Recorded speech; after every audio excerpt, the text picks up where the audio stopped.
पाठ 10 झगड़े का परिणाम। एक चिड़ा पेड़ पर घोंसला बनाकर मजे से रहता था। एक दिन वह दाना पानी की तलाश में अच्छी फसल पाने खेत में पहुंच गया। वहां खाने पीने की मौज थी। यह देखकर वह बड़ा ही खुश हुआ। उस खुशी में वह घर आना ही भूल गया।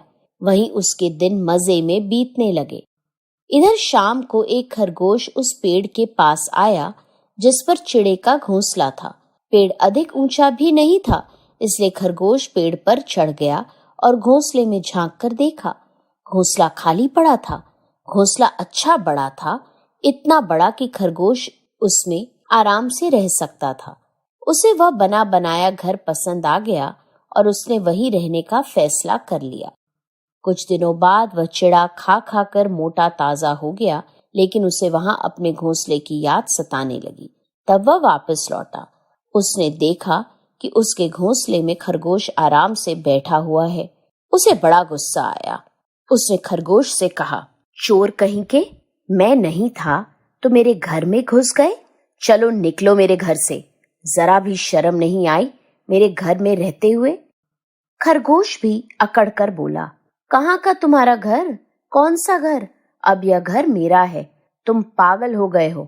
अरे, जब कोई एक बार कुआं, तालाब या पेड़ छोड़कर जाता है तो वहां अपना हक भी गवा देता है।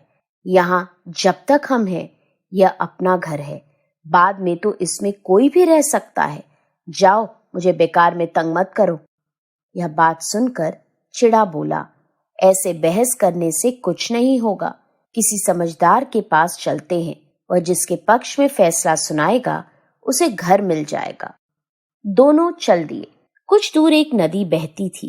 वहां पर एक बड़ा बिलाव बैठा था। उन्हें उधर आते देखकर वह ध्यान लगाकर इस तरह बैठ गया जैसे भजन कर रहा हो। वे जानते थे कि वह उनका जन्मजात शत्रु है, फिर भी न्याय के लिए वे उसकी ओर चल दिए। दोनों बिलाव के पास जाकर उससे कुछ दूर चुपचाप खड़े हो गए। तभी बिलाव ने अपनी आंखें खोली। खरगोश और चिड़े ने उसे अपनी समस्या बताई।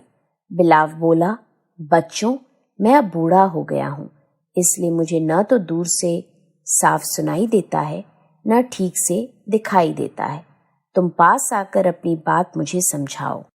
अपने झगड़े के कारण खरगोश और चिड़ा यह भूल गए कि वह बिलाव उनका शत्रु है। उन्हें बिलाव पर पूरा भरोसा हो गया। वे उसके बिल्कुल पास चले गए। फिर क्या था, बिलाव ने झपट कर खरगोश को पंजों में और चिड़े को मुंह में दबोच लिया।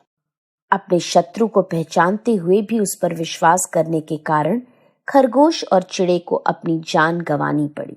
इसीलिए कहा गया है कि शत्रु से संभलकर और दूर रहने में ही भलाई होती है।